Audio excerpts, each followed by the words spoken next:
Welcome to the Time to Fly podcast.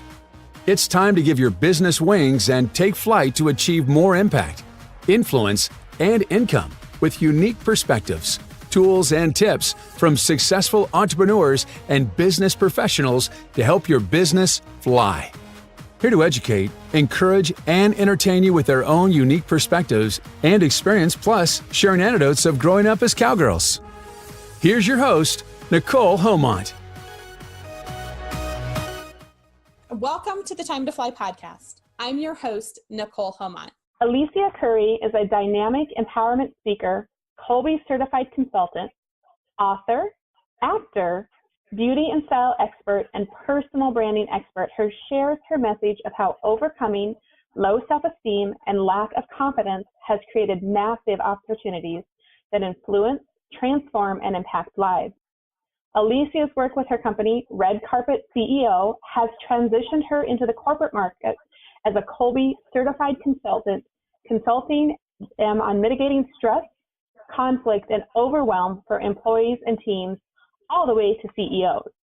Welcome to Time to Fly, Alicia. Thank you so much for joining us today. It is a pleasure being your guest. I was so honored that you invited me to your show. I appreciate your time of being on here, and I'm excited to learn more about you. Now, I personally met Alicia, that's with quotation marks, online a few months ago, and I've actually been through one of her courses, which we'll talk about a little bit later. But Alicia has a lot to offer those introverted entrepreneurs and business professionals out there, because she, in her class that I took, talked about how put on your superhero costume for a while, and then you can come back home and be an introvert again if you want to. You know, with Alicia being a busy entrepreneur, she has family, she has friends, she's on the road a lot, traveling, she's been everywhere. And the first question they're going to ask is, with your busy life, what app or resource do you find yourself relying on over and over again for productivity or to create balance in your life? So that is a great question, because there is a lot going on at all the time. And like you said, I do have children who have, different schedules than I do.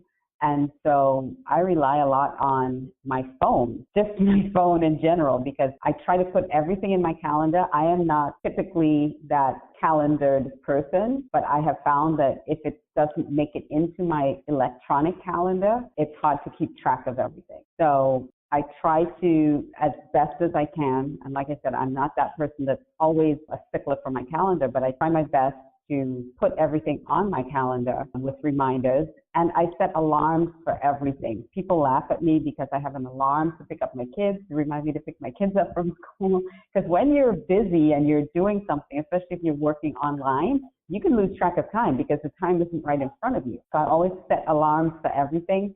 And finally, the notepad on my phone. I use the notepad because things pop into your head all the time, and I don't rely on myself to remember those things. I just jot the notes down in my color notes, and I make sure that I go back to that and do what it is, because it reminds me to go back and check up on what it is I was forgetting, or even if it's something that I was writing and suddenly I have a bright eureka idea, I quickly put it into my notes so I can go back when I get back to that document and write it out. So I use my notes all the time. I use the timer for everything too. Both my son and I are very well timer trained. If the bell's going off, it's like, oh my gosh, what am I forgetting to do? I have 10 minutes to go wherever I need to get. I know. So it's so true. I totally get that. That is one thing we use here. And sometimes the timer goes off at night. Like when I'm cooking supper, my son's like, what do I have to do now, Mom? What was I supposed to do? Where was I supposed to be?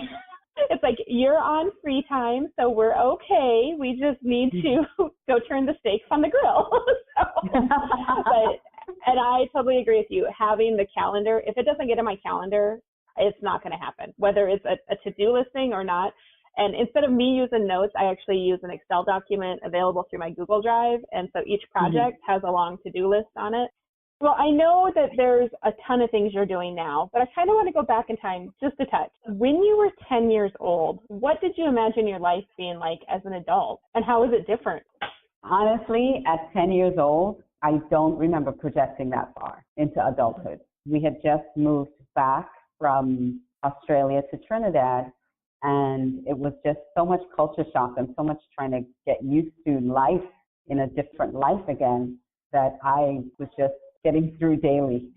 So I wasn't projecting life beyond the next day, what I had to get done the next day.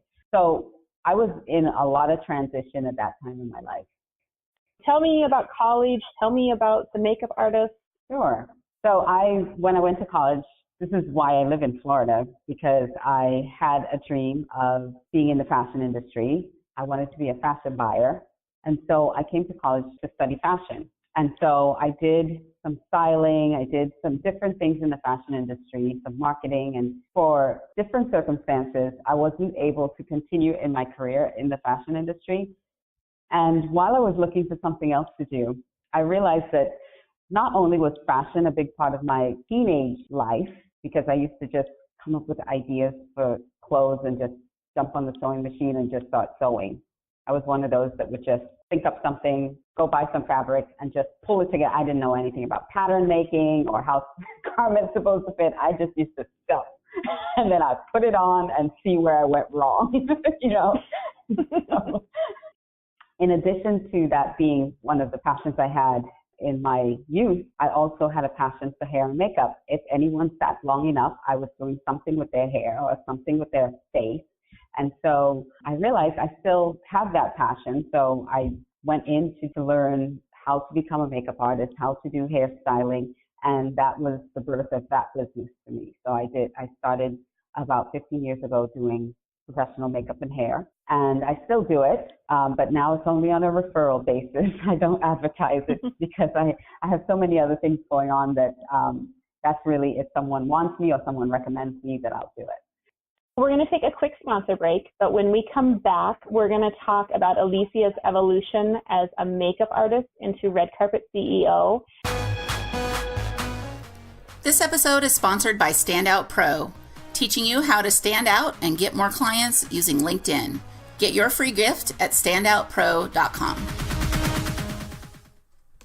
Okay, we are back with Alicia Couri. She's a dynamic empowerment speaker and a makeup artist, and now a Kolbe Certified Consultant. Alicia, let's talk a little bit about your evolution. I have a fashion background. I have that makeup beauty background. And so I started doing image branding for people in photography and for business owners specifically who wanted a lifestyle image and they wanted to have photos done. So I started doing image branding, which was fun, but there were still pieces missing when they were trying to build their website. You know, when we go to a photo shoot, it's like, well, what do you need these pictures for? And they were like, oh, I don't know. You know, they said I need pictures. So it became more of a challenge trying to figure out what they needed before I can actually get that done. So I decided let me start doing the full branding suite where now I'm in control of what it is that you need and what goals you have. And so when we go to the photo shoot, it's more directed, more specific, and it's what you need instead of just, all right, let's book a photo shoot, do stuff, and then, you know, you realize half the pictures you can't use because it's not what you really needed at the time. I experienced that myself going through my own branding situation. I had that same thing happen, spend money on a photo shoot and then have to like, well, what am I going to use this for now? Because it didn't really work with the plan. So then there is a tool, an assessment tool that I was using with some of my branding clients, and that was the Kolbe assessment. And that assessment really measures your cognitive strength. So there are three parts of the mind. There's the cognitive, people know that's your thinking brain. The affective, which is your personality, and then the cognitive is not part of the mind that people typically know a lot about, and that is your instinct that drives your action. So it's your doing instinct, and everybody has an instinct, and what we're able to measure, we can't measure someone's instinct, but we can measure the results of your instinct. So there are 4 action types that everybody has, action modes. And that is someone who gathers and sorts information, which is an information gatherer, which is the fact finder. Someone who likes to pattern and create processes and systems, that is the follow through. Someone who, when you look at risk and uncertainty, that is the quick start. And someone who works with space and tangibles, like likes to work with their hands and build, and that's an implementer. And so we all have those action modes that we go into, But what Kolbe does is it measures how you actually take action within those action modes, and whether or not you're resisting an action or you're initiating an action, or if you're just accommodating an action. And so I always was fascinated by why people did what they did or why they didn't do what they know they're supposed to do, why they don't do it. And so this is an instinctive wiring. It has nothing to do with what you feel like. It has nothing to do with your personality, whether or not you'll do it or not do it, because like we talked about introverted and extroverted earlier, it has nothing to do with any of those things. It is an instinctive drive to accomplish, to solve problems. What are you actually going to do?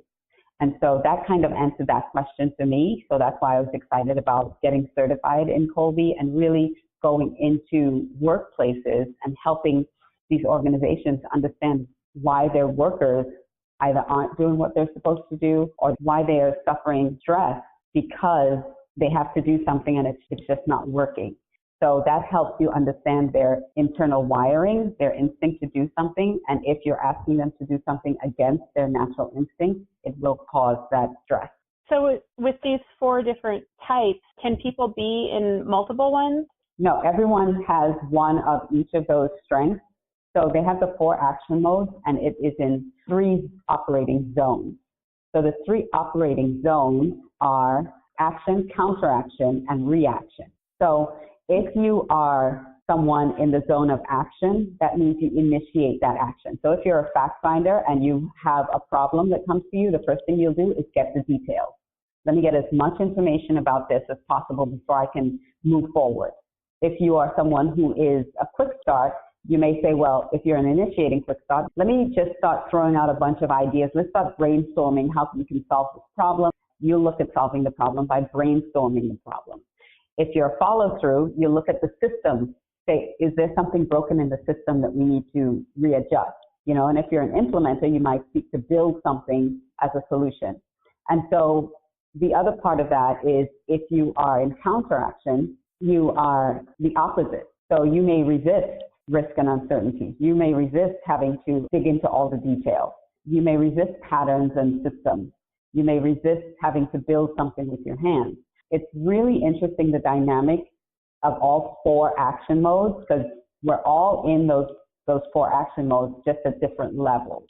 And so we can determine what your first action would be, what your second action will be, third, and then fourth, in order to solve a problem or to strive to do anything. And we can all integrate and do all of the 12 action modes at any point in time. It just relies on what your motivation is. But you have one strength in each of those 4 action modes. Does that make any sense? That does answer. So people they do have all 4 of the action modes, but one is definitely more prevalent. Yes. I want to be really careful how I say this. One may be more dominant than the others. So there's first a dominance, then the next dominance, then the third, and then the fourth of how you will solve a problem. And it drives your mental energy. So for instance, if you are a counteracting fact finder and you have to do research all day long, it will burn your energy so fast, your mental energy, that you'll be exhausted. So it tells you the percentage of energy that you have in order to complete any particular task in that action mode. So if you're a counteracting, your energy will burn a lot faster because you're resisting that action. And so if you have resistance to it, it burns more energy a lot quicker. And so by the end of the day, if someone brings you something to read and you've been doing research all day, you are done. By midday, you're probably like, I cannot read another thing. My brain is fried. I just cannot. It's not that they don't want to read it for you. They just literally don't have the mental energy to do it. You're just wiped out. And so business professionals and companies that want to learn more about this, how does that help them in the end after they've gone through the consultation with you? Great question. So there's an assessment that you do that we get that is your A index. Those are your strengths. And then there are a lot of different supporting assessments that we can do and run different reports. For instance, if you're working a particular job and you find yourself under stress, we may have you do a B index, which will tell us what your functions in your job are. What do you have to do on a daily basis? And if what you have to do does not match up with who you are, with your A index, then you can see that there's strain involved. We can measure those things. There's a lot of very accurate, measurable data that we can get from those assessments. And then if there is someone, a coworker or a supervisor or someone else in the department on your team that you're always having, you get along well in the break room, but when it comes to work, there's conflict going on and you don't understand. We like each other. Why are we always battling when we're in a team scenario? And so we can also measure that, because if, for instance, someone on the team is an initiating quick start and that other person is a counteracting quick start, guess what? One wants to take risks and one wants to avoid risk at all costs. So there will always be that conflict. And it doesn't have to do with personality. It's that one is resisting that action and one is trying to initiate that action. It helps us see where the potential for conflict is, where the potential for that strain, and where the potential for tension. Because if your supervisor or boss is requiring you to do certain actions that is, again, against your strength, you will struggle to do it. And then you and your boss will also have, or the supervisor will also have that conflict going on, because you're trying to do what they ask you to do. But again, you may not be cognitively wired to do that action in the way they want you to do it, and not your dominant strength. So you always want to go to your dominant strength first, and they want you to do it. No, I want you to do it this way. And so there'll always be that kind of push-pull going on. Interesting. I have two questions from two different perspectives. So the first one, as an employer, I decide to invest and have this consultation done, with you as a Kolbe Certified Consultant. Then the results that I get, I guess maybe it's more of a comment, I can then move those employees around into different team structures. And instead of having an employee that just doesn't fit and we're thinking of getting rid of, we can actually keep that investment we've done and restructure their job. Is that kind of where we're going with it? Absolutely. Because, to replace an employee, it could be anywhere between 1.5 to 3.5 times their annual salary. When you go into all the, everything that you have to do to find good talent, and then the hiring process, all the time and resources it takes to go through the hiring process, and then bring them up to speed, training, that's, again, more resources.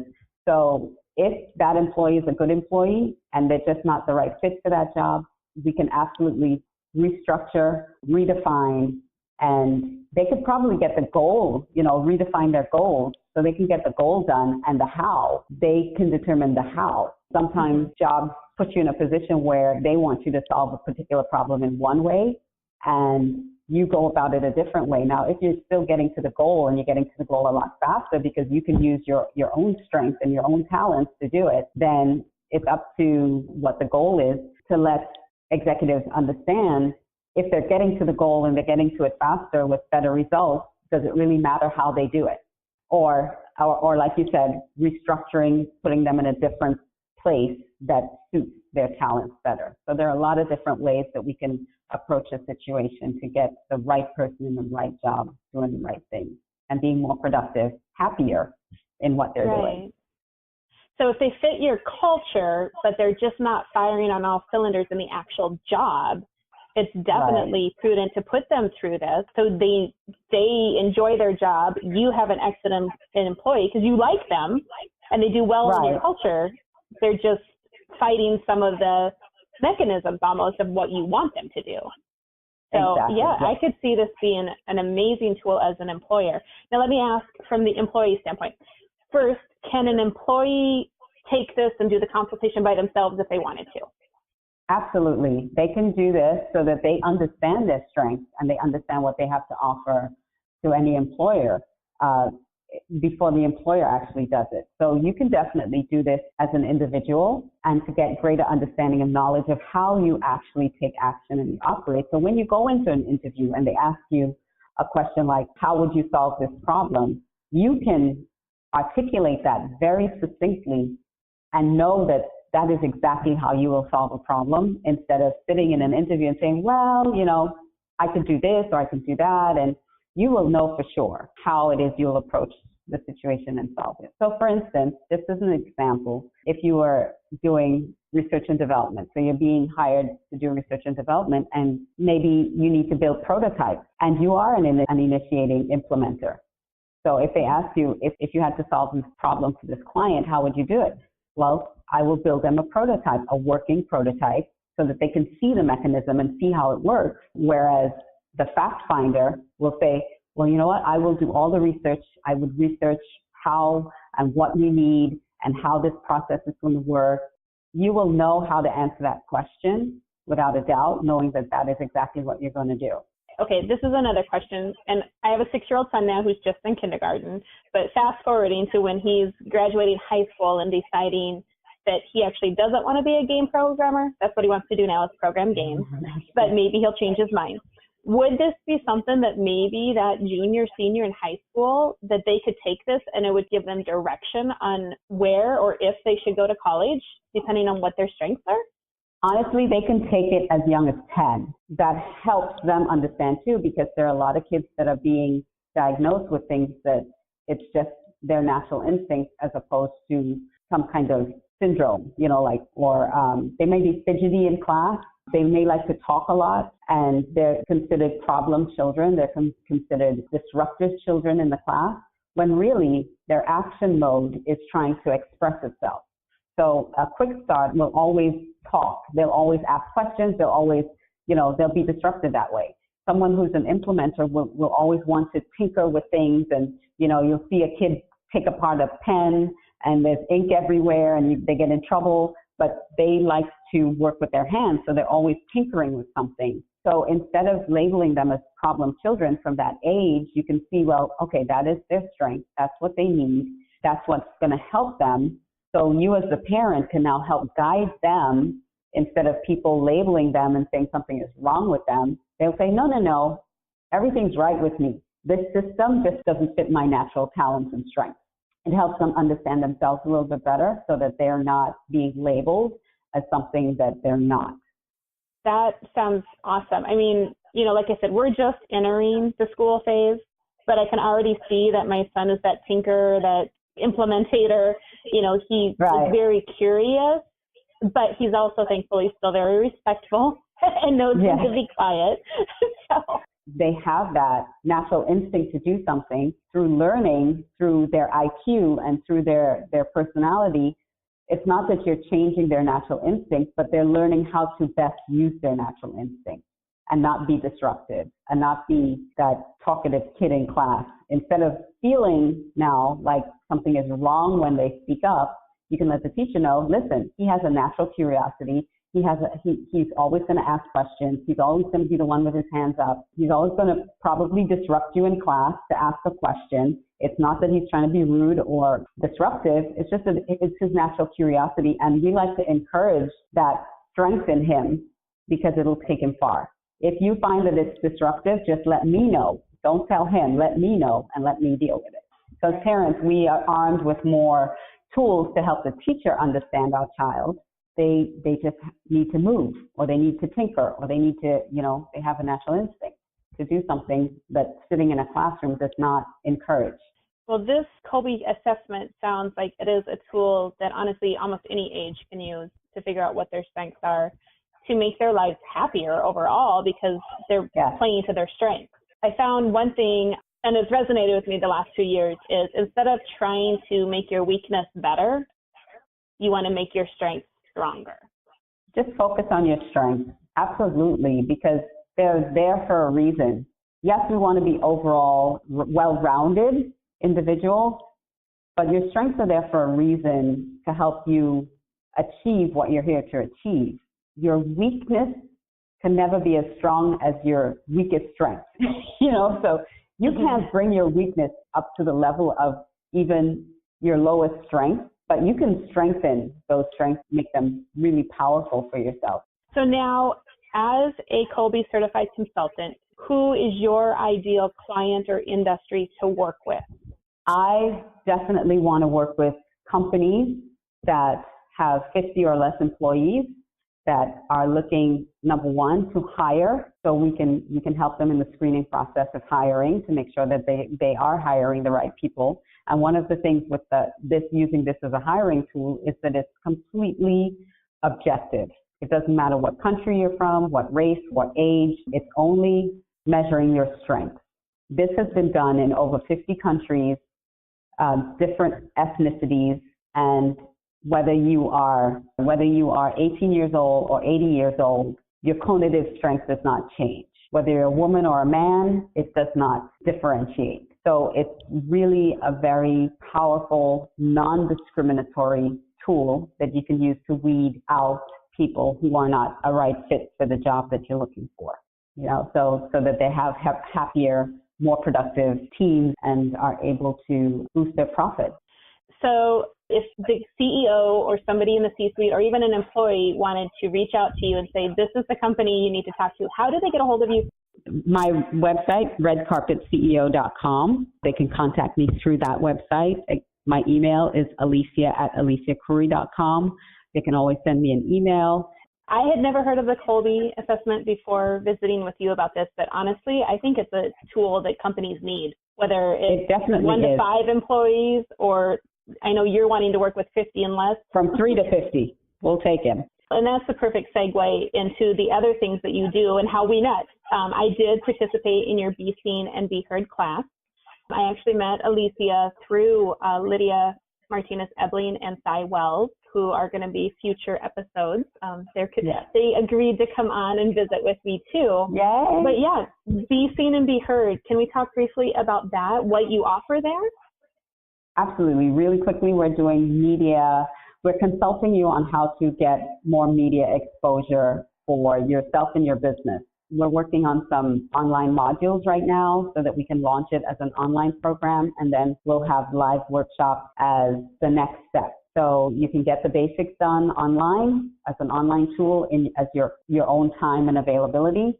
And then we'll have a live session where we can really get you up to speed on getting yourself booked on TV or radio. We're working on as well. So that's what our team is doing. So a couple more questions, and then we'll wrap this up. You turn to stay up to date in your field. Is there a book or a podcast, a website? Where do you go for your information? Where I go for up-to-date information on anything business related, really, I do a lot of stuff on LinkedIn. So I look at a lot of the articles that are shared and a lot of the posts on LinkedIn if they're linking any really interesting articles. I look at Forbes.com, Inc.com for trends in businesses and what's going on. And so those are kind of the resources that I look to. But LinkedIn, really, to get more information. Well, LinkedIn is definitely the platform that I like to promote too. So thanks for sharing that information. Everybody needs to be on LinkedIn if they're in business, whether they're an entrepreneur or a business professional. So this final question is in the spirit of giving guidance to budding entrepreneurs and aspiring business professionals. If you could go back in time, what advice would you give to your younger self, and when would you have given them? Wow. What advice I would have given to my younger self? I probably, when I was starting my makeup and hair business, I wish I had taken Kolbe, honestly, a lot earlier. That would have allowed me to understand a lot of things that I was doing that I really had no business doing. So first of all, take your Kolbe assessment earlier rather than later. And then, get a coach. Get a business coach that can really help you structure your business right, get your marketing right, and understand not just what your gift and your talent and your skill is, but understand how to properly position yourself in business to make money. I think before I started that business, because I was more focused on honing my skills, honing my talents as a makeup artist, rather than really engaging in the business side of it. And so I would say get a coach that can help you and guide you. And then also, so 2 coaches, get a business coach and get a mindset coach. Because a lot of times you can read books and you can do a lot of those things to help you improve your mindset. But sometimes you need someone to look you in the eye and say, hey, no. No. You need to think on a higher level than what you're thinking. You need to kind of clear away some of those limiting beliefs that you have about yourself, about your business, about where you are and where you want to go, and really have somebody in your corner that you can trust that will tell you the truth about where you're thinking, how you're thinking. That is great advice. Thank you so much. We look forward to seeing your success, and thank you for sharing all your knowledge with our listeners today.